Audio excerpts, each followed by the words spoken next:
This is the Road Home podcast with author and teacher Ethan Nichtern. Through the lens of mindfulness and engaged Buddhism, Ethan and guests explore culture, art, politics, psychology, and spiritual practice with an eye toward both personal and collective transformation. For more information, visit www.ethannichtern.com.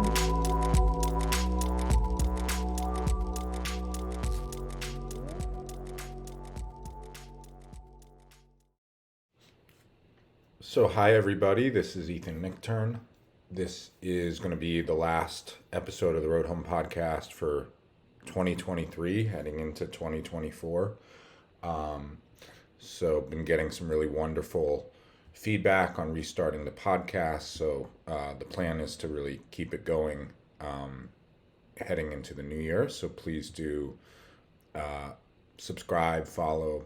If you have a friend you think is looking for podcasts, you can recommend this one if you feel like that's the right thing to do. If you want to leave a rating on whatever platform you're listening to, that always helps.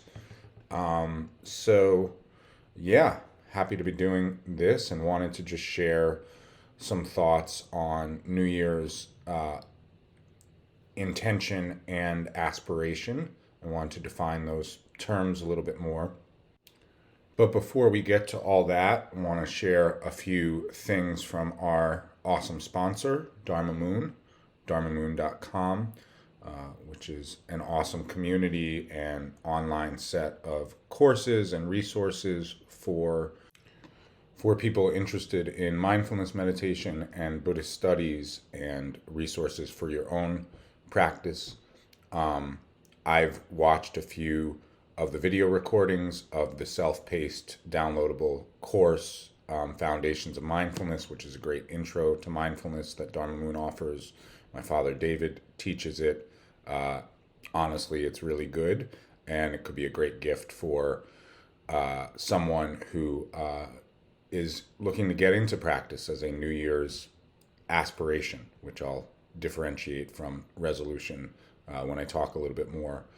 And it's less than $20. So it's a nice gift if anybody in your life needs a non-passive aggressive, please nudge to begin a mindfulness meditation practice.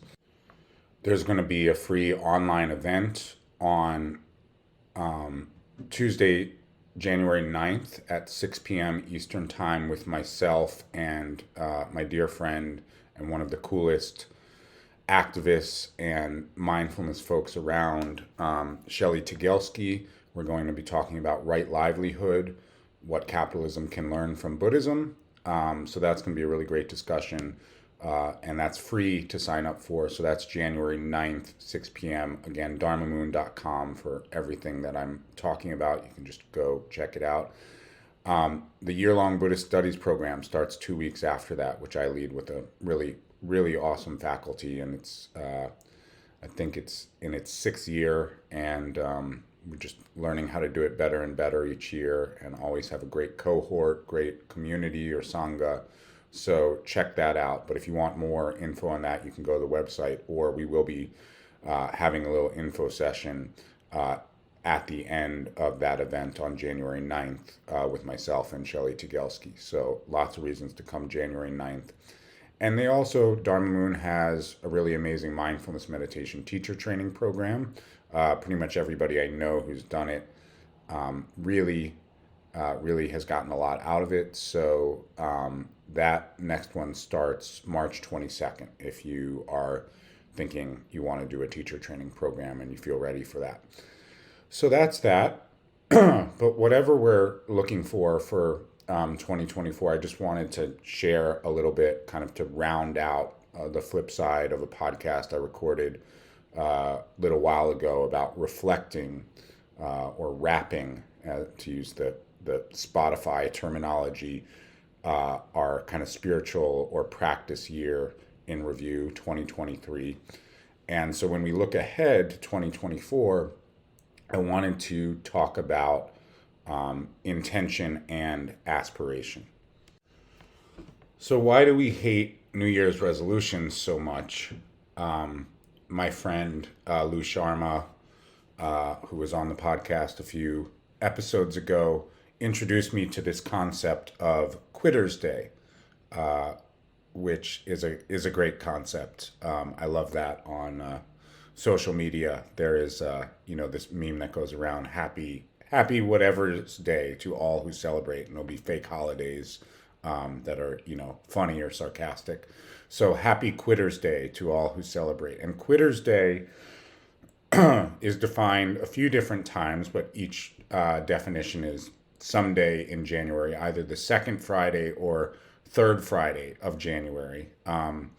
So the history of Quitter's Day that I found is that Strava, which was this social network for athletes, conducted research into when people's utilization of wellness apps, athletic apps, probably if we asked Headspace or Calm or Insight Timer, it would be similar for tracking your mindfulness meditation apps.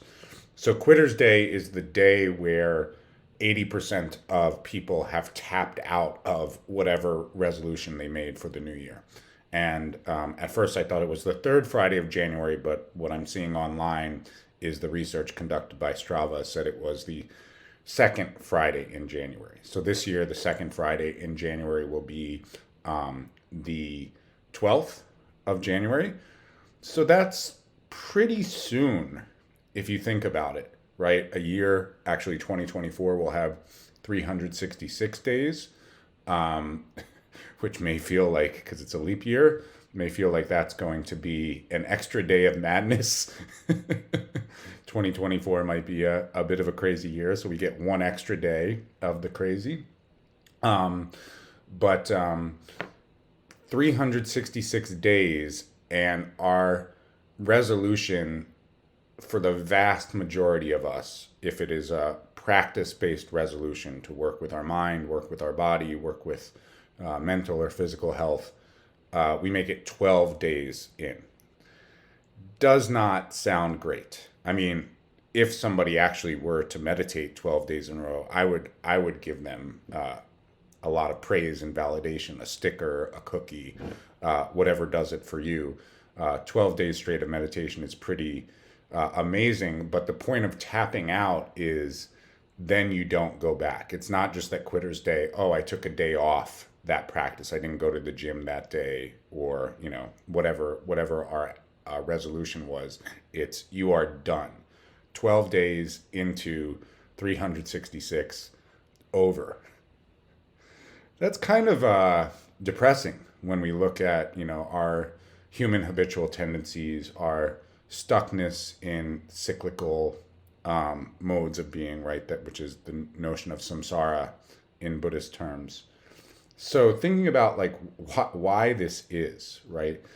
And I think, we have to look at sort of the you could say the erratic mindset that wants to enact change in our life, right? And, that comes on towards New Year's. I tell this story frequently, pretty much every year, but I used to work at and be the teacher in residence at the now non-existent New York Shambhala Center, which was a big meditation community in Chelsea. And there was a family-owned pizza parlor and counter Italian food restaurants on 22nd Street and 6th Avenue. And I made friends with the owner, at least, was somewhat friendly. And in January, which the yoga studios I went to, the Shambhala Center, January was the busiest time of year, full on business. But I went into the pizza parlor after working with, a rush of people at the Shambhala Center who wanted to, fix our minds or whatever kind of erratic or self-aggressive resolution we might have.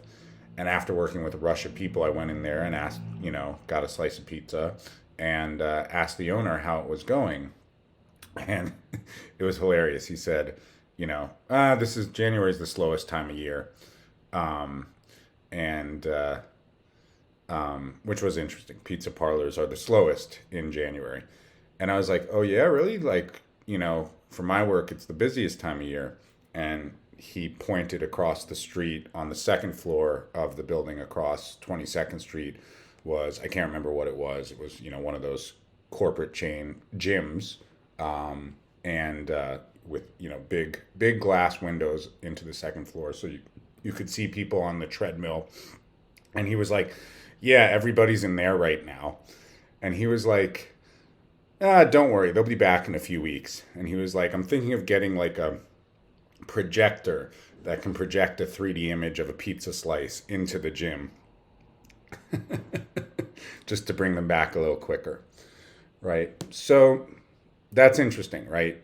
Pizza or health. It's an interesting approach that we take, which is a bit of an erratic approach, right? And so that's usually our relationship with resolution. And so from a Buddhist standpoint, I would encourage you to maybe let go of the term resolution, because it has a sense of firm resolve. It has a sense of never wavering, never compromising, never bending on one's discipline. And what I think about discipline is we actually waver all the time, right? If you talk to a very disciplined person, I would say if you actually examine their state of mind, their mind wobbles in terms of what they set out to do. And that's part of the game of discipline, right? So I want to introduce the two Buddhist terms that are used in English that I think are better or more useful terms with how to make it deeper into the year with your meditation practice, with your study, with your whatever your aspiration is this year, however you want to work and shift a little bit your experience.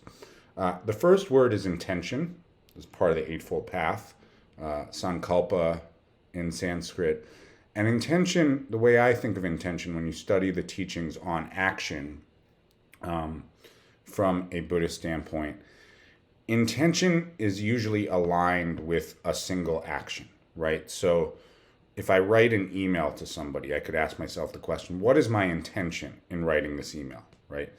If I walk into a room and forget why I was walking into the room, which happens to me sometimes, especially when I'm busy and trying to get my daughter's school lunch together in the morning and trying to get dressed and trying to remember all the things on my to-do list that day. Sometimes I have so much in my mind that I just forget why I walked into the room, right? So why did I walk into this room? What was my intention, right? So intention has a kind of singular vector to it, we could say. It points towards specific actions, right?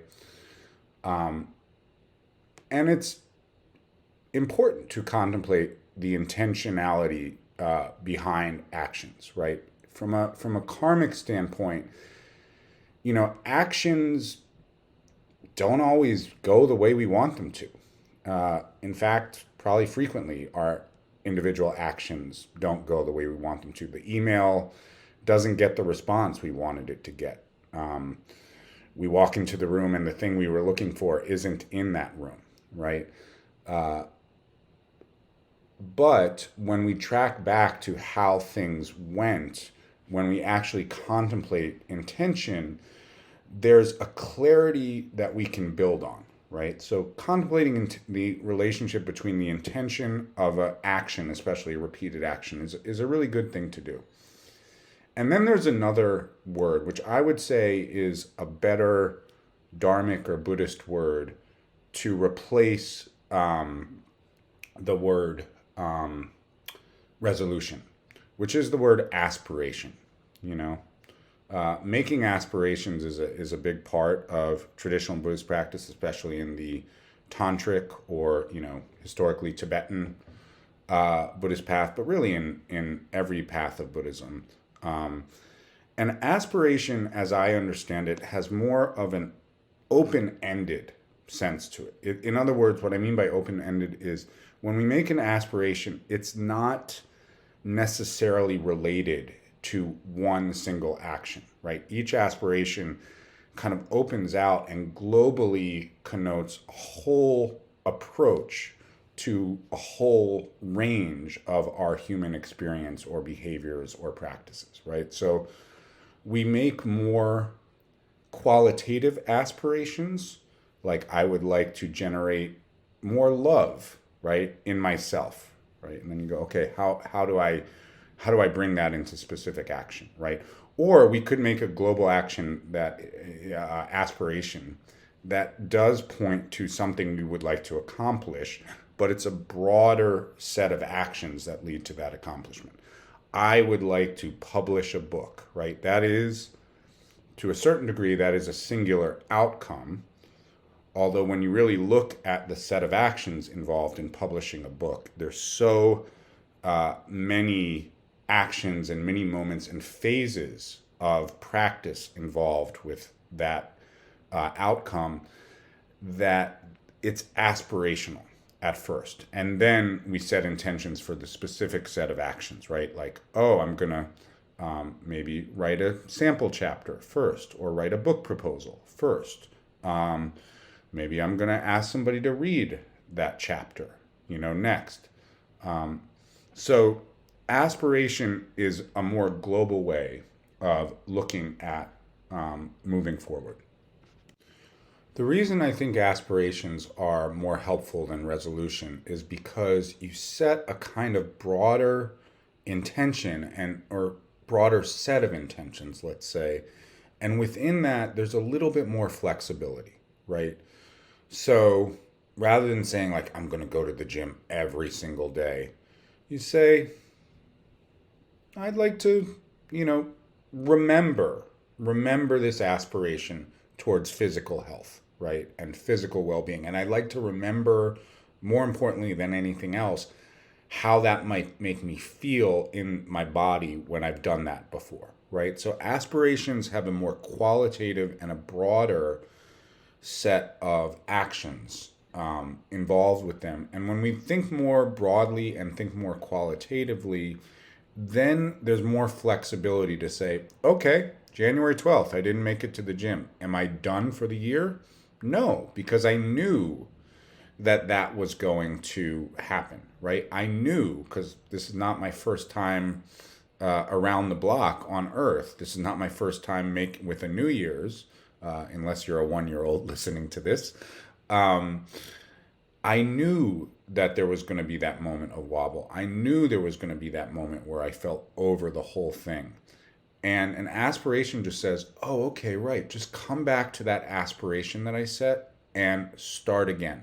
Start again. So that's really the quality of discipline from a Buddhist mindfulness perspective, is not about being unwavering. It doesn't work to be unwavering because life happens, and it pushes us in different directions. It blows us around. Gosh, did life blow the world around in 2023? It blew me around quite a lot. And then you go, okay, let's remember my aspiration. Now, today, if I can remember my aspiration, how do I start again with the specific actions and specific practices that fulfill, you could say, or move me towards that aspiration?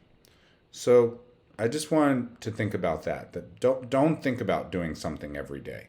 If you are going to set specific intentions towards wellness practices, mental health, body health, creative practices, work practices, chasing relationships or how you are in your relationships. If you want to set specific metrics, like let's take the metric of regular meditation practice, this is what I say to private students that I'm starting to work with, when I'm starting to work with them. Don't set metrics that leave you no room to exceed right, what you set out. In other words, if you say, I'm going to sit and meditate 7 days a week every week, and then you only do it 5 days a week, and you don't do it on Quitter's Day, you feel like a failure. You feel like a quitter because you're like, another time I didn't do what I said I was going to do. I am such a loser, right? That could be the way you feel.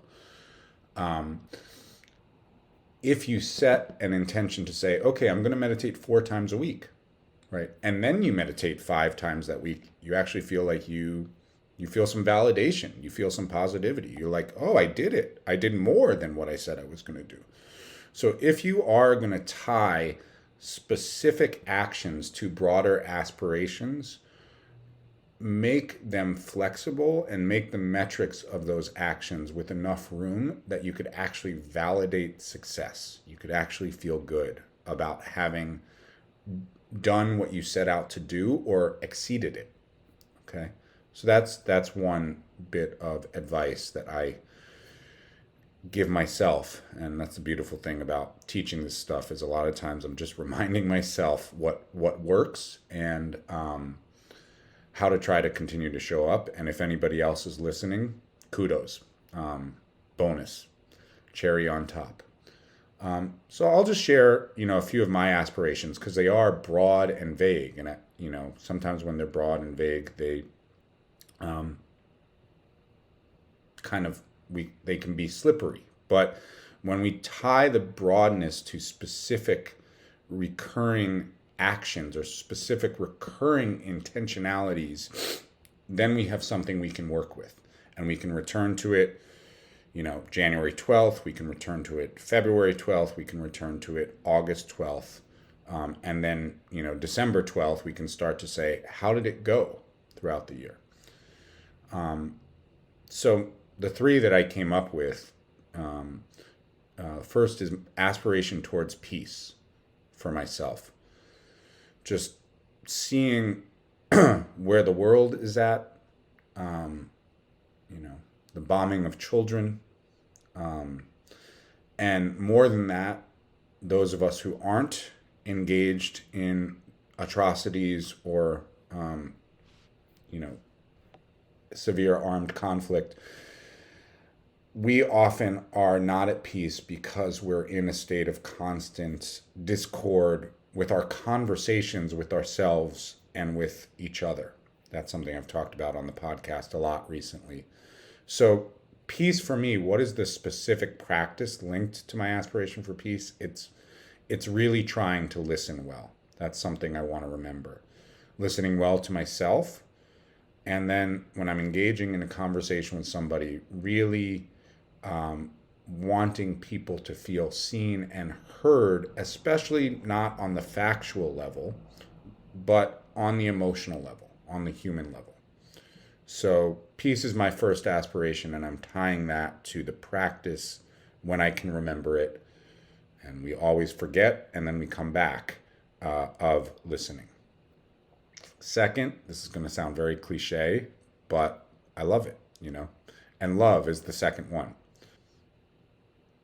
I want to remember love, and I want to not give up on love. And even as much cliche as it is, I have this theory that things that we consider cliche, it's often not just because they're overused, it's actually because they're true and uncomfortable. And so considering them cliche is kind of our way of protecting against the discomfort of having to feel vulnerable towards them. So love is a cliche, sure, but it's also, to a certain degree, the only thing that matters.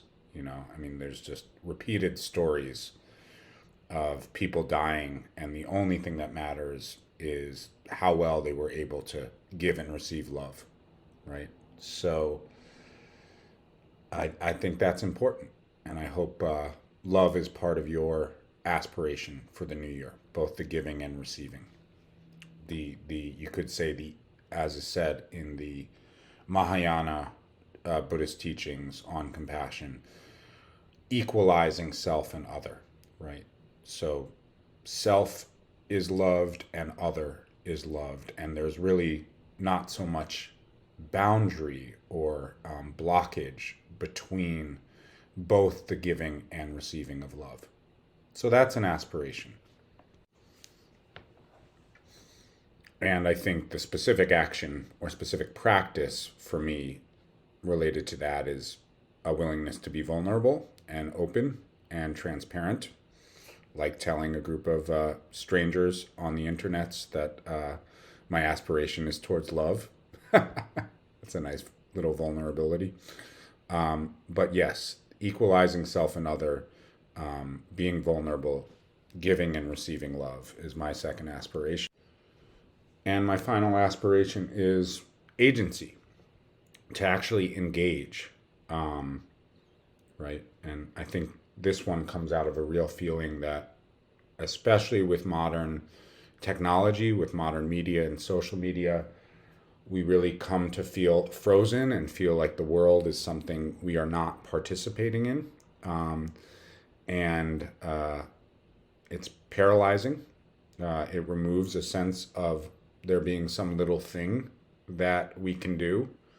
And so having agency whenever I feel like the world is coming at me and it's overwhelming, the events of the world. And I do think if you listen to my last podcast with astrologer and friend Juliana McCarthy, which I recommend you listening to because it was I really liked that conversation a lot. 2024 is probably going to be a really crazy year on Earth, and there might be a tendency towards overwhelm, a tendency towards feeling like the world is coming at us. And so my aspiration is whenever I feel that way, to try to work with some little engagement, some little moment of agency to disrupt the idea that I'm watching the world and reclaim the idea that I'm actually a participant who can make some little action to be of benefit. So agency is my third aspiration. So anyway, those are mine. On New Year's Eve afternoon, which this may already be after that when you listen to it, we have a gathering via Dharma Moon online for people to contemplate their aspirations as well as to reflect on the year gone by. So I really recommend taking a few minutes, whenever you listen to this.